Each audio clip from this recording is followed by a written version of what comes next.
안녕하세요. 정진우입니다. 여러분, 혹시 오늘도 주식창을 보며 한숨 쉬진 않으셨나요? 왜 나는 저 친구보다 수익률이 낮을까? 열심히 일하는데 왜 통장은 그대로일까? 저도 자산운용가로 10년 넘게 일하면서 수많은 고객을 만났고 저 스스로도 밤잠을 설치며 고민했던 문제입니다. 많은 분이 부자가 되려면 천재적인 지능이나 복잡한 수식이 필요하다고 생각합니다. 하지만 제가 현장에서 그리고 제 가정에서 깨달은 진실은 다릅니다. 돈 문제는 사실 금융의 문제가 아니라 심리의 문제입니다. 오늘 여러분께 들려드릴 이야기는 숫자에 갇혀 보지 못했던 부의 진짜 얼굴에 관한 것입니다. 이 영상을 끝까지 보시면 돈을 대하는 태도가 완전히 바뀌실 겁니다. 재미있는 사례 하나를 들어보죠. 로널드 리드라는 미국의 자명부가 있었습니다. 그는 백화점 문지기와 주유소 직원으로 평생을 살았어요. 그런데 그가 92세로 사망했을 때 남긴 자산이 얼마였는지 아십니까? 무려 80억 원이었습니다. 반면 같은 시기에 리처드 푸스콘이라는 사람은 하버드대를 나와 메릴 린치 부회장까지 지낸 금융 엘리트였죠. 하지만 그는 무리한 빚과 과시적 소비로 결국 파산하고 말았습니다. 금융 지식이 전혀 없는 자명부는 80억 자산가가 되고 최고의 금융 전문가는 파산하는 곳. 이것이 바로 투자의 세계입니다. 이것은 지능의 차이가 아닙니다. 바로 행동과 심리의 차이입니다. 저도 결혼 5년 차, 이제 막 5살 된 딸아이를 키우는 아빠로서 이 차이를 절실히 느낍니다. 우리가 돈을 벌려는 진짜 이유가 뭘까요? 단순히 비싼 차를 타고 명품을 두르기 위해서일까요? 로널드 리드가 보여준 것은 인내심이었고, 리처드 푸스콘이 잃어버린 것은 겸손이었습니다. 오늘 소개할 책 돈의 심리학은 바로 이 지점을 파고듭니다. 돈은 차갑게 계산하는 수학이 아니라 인간의 감정이 얽히고 설킨 심리학이라는 것이죠. 지금부터 당신의 통장을 불려줄, 아니, 당신의 마음을 부자로 만들어줄 3가지 심리 법칙을 제 경험과 함께 풀어보겠습니다. 첫 번째 비밀은 바로 복리입니다. 너무 뻔한 이야기라고요. 하지만 우리 뇌는 복리를 직관적으로 이해하지 못합니다. 투자의 귀재 워런 버핏을 예로 들어보죠. 그의 자산 중 99%는 그가 50살이 넘어서 만들어졌습니다. 만약 버핏이 30대에 은퇴해서 골프나 치러 다녔다면 지금의 명성은 없었을 겁니다. 그의 진짜 실력은 높은 수익률이 아니라 시장에서 살아남아 오랫동안 투자했다는 사실 그 자체입니다. 저도 자산운용을 하면서 급하게 큰 수익을 줬다가 화를 입는 경우를 너무 많이 봤습니다. 빨리 부자가 되려는 욕심이 오히려 부자가 되는 길을 막습니다. 지구과학 이야기를 잠깐 빌려오자면 과거 지구에 빙하기가 온 이유는 엄청나게 추운 겨울 때문이 아니었습니다. 그저 여름이 약간 서늘했기 때문입니다. 서늘한 여름 덕분에 눈이 녹지 않았고 그 눈이 햇빛을 반사해 다시 냉각되는 과정이 수천 년 반복되면서 거대한 빙하가 된 거죠. 부자가 되는 과정도 이와 똑같습니다. 엄청난 대박을 터뜨리는 것이 아니라 그저 녹지 않을 정도의 자산을 지키며 꾸준히 쌓아가는 것, 그것이 핵심입니다. 여러분의 투자가 지금 당장 눈에 띄지 않더라도 실망하지 마세요. 녹지 않고 있다는 것만으로도 여러분은 빙하기, 아니 거대한 부의 산을 만들고 있는 중입니다. 두 번째로 꼭 말씀드리고 싶은 것은 부자가 되는 능력과 부자로 남는 능력은 완전히 다르다는 겁니다. 부자가 되려면 리스크를 감수하고 낙관적이어야 합니다. 공격적이어야 하죠. 하지만 부자로 남으려면 정반대여야 합니다. 편집증이 있을 정도로 보수적이고 두려워할 줄 알아야 합니다. 제시 리버모어라는 전설적인 트레이더는 1929년 대폭락장에서 공매도로 하루아침에 1조 원이 넘는 돈을 벌었습니다. 하지만 그 자신감으로 무리한 투자를 반복하다 결국 전 재산을 잃고 비극적인 선택을 했죠. 저도 부동산 투자를 할 때 항상 최악의 경우를 상정합니다. 내가 틀렸을 때도 살아남을 수 있는가? 이 질문이 저와 제 가족을 지켜줍니다. 이것을 전문 용어로 안전마진이라고 합니다. 계획이 계획대로 되지 않을 때를 대비한 계획이죠. 제가 고객님들께 항상 현금 비중을 강조하는 이유도 여기 있습니다. 현금은 단순히 놀고 있는 돈이 아닙니다. 시장이 폭락하거나 인생에 예상치 못한 위기가 닥쳤을 때 자산을 헐값에 팔지 않게 해주는 생명줄입니다. 저도 딸아이가 태어났을 때 투자를 잠시 멈추고 현금을 확보했습니다. 덕분에 시장이 흔들려도 마음 편히 아이와 시간을 보낼 수 있었죠. 여러분, 밤에 잠이 안 오는 투자는 잘못된 투자입니다. 수익률보다 중요한 건 마음의 평화입니다. 세 번째 심리 법칙은 페라리의 역설입니다. 길에서 멋진 페라리가 지나가면 사람들은 쳐다보죠. 운전자는 사람들이 자신을 부러워하고 존경한다고 생각합니다. 하지만 사실 사람들은 운전자를 보지 않습니다. 그저 나도 저 차를 타면 멋져 보이겠지라며 차만 볼 뿐이죠. 아무도 당신의 물건을 보고 당신을 존경하지 않습니다. 저도 30대 초반에는 좋은 차, 좋은 시계에 욕심을 냈습니다. 그런데 막상 가져보니 깨달았어요. 사람들의 시선을 사는 데 쓴 돈은 결국 남을 위한 지출이었다는 것을요. 진정한 부는 눈에 보이지 않습니다. 쓰지 않고 남겨둔 돈, 그것이 진짜 부입니다. 그렇다면 우리는 왜 돈을 모아야 할까요? 단순히 통장의 숫자를 늘리기 위해서가 아닙니다. 돈이 주는 가장 큰 배당금은 바로 시간입니다. 내 시간을 내 뜻대로 쓸 수 있는 자유, 원하지 않는 사람과 일하지 않아도 되는 자유, 아픈 가족 곁을 지킬 수 있는 자유. 이것이 돈이 주는 진짜 가치입니다.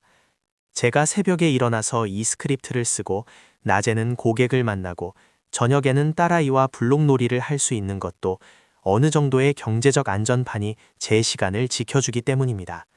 돈은 물건을 사는 도구가 아니라 당신의 인생을 사는 도구가 되어야 합니다. 그럼 우리는 당장 무엇을 해야 할까요? 수익률은 우리가 통제할 수 없습니다.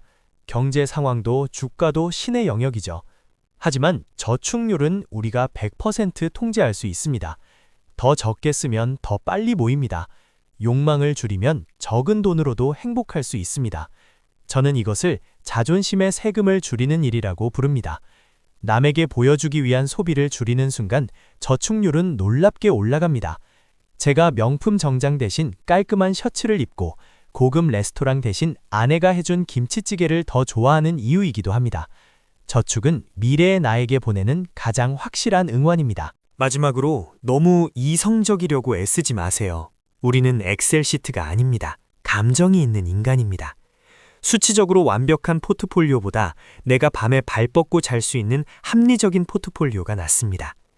만약 대출을 다 갚는 것이 수치적으로는 손해일지라도 그로 인해 심리적 안정을 얻고 더 열심히 일할 수 있다면 그것이 정답입니다. 저도 때로는 수익률이 조금 낮은 안전자산을 선택합니다.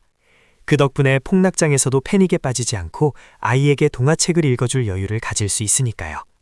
여러분만의 합리적인 기준을 찾으세요. 모든 것에는 가격표가 붙어 있습니다. 성공적인 투자에도 가격표가 있죠. 다만 그 가격표에는 달러나 원이라고 적혀 있지 않습니다. 바로 변동성, 공포, 의심, 불확실성이라는 이름으로 적혀 있습니다. 주식 시장이 폭락할 때 느끼는 그 공포감, 그것을 손실이 아니라 더 높은 수익을 얻기 위해 치러야 할 수수료라고 생각해 보세요. 놀이공원에 입장료를 내듯 투자의 세계에서도 입장료를 내야 합니다. 이 관점을 바꾸는 순간 하락장은 공포가 아니라 기회가 됩니다. 세상은 생각보다 훨씬 더 무작위적입니다. 아무리 철저히 분석해도 코로나19 같은 팬데믹이나 금융위기를 정확히 예측할 수는 없습니다. 그래서 항상 실수의 여지를 남겨두어야 합니다. 제가 부동산 투자를 할 때도 기대 수익률을 보수적으로 잡고 금리가 오를 경우까지 대비하는 이유입니다. 모든 것을 한 바구니에 담지 마세요. 여러분의 예상이 빗나가더라도 여러분의 삶이 무너지지 않도록 완충지대를 만드세요.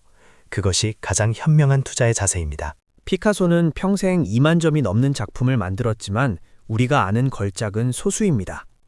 워런 버핏의 엄청난 수익도 그가 투자한 수백 개의 회사 중 상위 10개에서 나왔습니다. 이것이 롱테일 법칙입니다. 투자에서 몇 번 실패했다고 좌절하지 마세요. 10번 중 5번 틀려도 제대로 된 1, 2번의 성공이 모든 손실을 만회하고도 남습니다. 중요한 건 그 대박이 터질 때까지 시장에서 퇴장하지 않고 버티는 것입니다. 짤짤이 수익에 일희일비하지 마시고 긴 호흡으로 시장에 머무르세요. 경제가 망할 것이다. 집값이 폭락할 것이다. 이런 비관적인 말들은 언제나 그럴싸하게 들립니다. 사람들의 이목을 끌기도 좋죠. 하지만 인류의 역사는 언제나 문제 해결과 성장의 역사였습니다. 낙관주의자는 미래가 무조건 좋을 것이라고 믿는 사람이 아닙니다. 중간에 우여곡절이 있더라도 결국은 더 나은 방향으로 갈 것이라고 믿는 사람입니다. 저도 자산운용가로서 뉴스를 보지만 비관론에 매몰되지 않으려 노력합니다. 공포를 파는 소음의 귀를 닫고 조용히 성장하는 기업과 자산에 집중하세요. 주식시장에는 단타 매매자도 있고 10년을 보는 장기 투자자도 있습니다. 문제는 이들이 같은 공간에서 거래한다는 겁니다. 단타 매매자가 파는 것을 보고 장기 투자자가 겁을 먹고 따라 판다면 그건 남의 게임에 휘말리는 겁니다. 저는 제 투자 철학을 딸아이가 대학에 갈 때 선물해줄 주식이라고 정의했습니다. 그러니 오늘 주가가 5% 빠져도 흔들리지 않습니다. 여러분은 어떤 게임을 하고 계신가요? 자신의 목표와 기간을 명확히 하세요. 그래야 남들의 움직임에 휩쓸리지 않습니다. 가끔 상담을 하다 보면 돈을 모으는 행위 자체에 중독된 분들을 봅니다. 통장 잔고는 늘어나는데 표정은 점점 어두워지죠. 돈은 행복을 위한 수단일 뿐입니다. 가족과 맛있는 밥 한 끼를 먹고 친구와 여행을 가고 배우고 싶은 것을 배우는데 돈을 쓰세요. 저도 가끔은 투자금을 줄이더라도 가족여행을 다녀옵니다. 그 추억은 어떤 주식보다 높은 배당을 평생 지급해 주니까요. 돈의 주인이 되십시오. 돈의 노예가 되지 마십시오. 가장 어려운 금융기술은 목표 지점을 움직이지 않는 것입니다. 돈을 벌면 욕심이 생겨 목표를 더 높입니다. 그러면 행복은 영원히 닿을 수 없는 곳으로 도망갑니다. 이 정도면 충분해 라고 말할 수 있는 용기가 필요합니다. 남들과 비교를 멈추는 순간 여러분은 이미 부자입니다. 저에게 충분함이란 빚 없이 우리 가족이 살 따뜻한 집과 언제든 떠날 수 있는 약간의 여유 자금입니다. 여러분의 충분함은 어디입니까? 돈의 심리학의 저자 모건 하우절은 말합니다. 돈 문제에 있어 나만 미친 사람은 없다. 우리 모두는 각자의 경험과 환경 속에서 최선의 선택을 하고 있는 것입니다.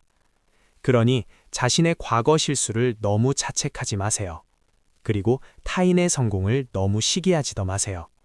중요한 건 어제보다 조금 더 현명해진 오늘의 나, 그리고 조금 더 자유로워질 내일의 나입니다.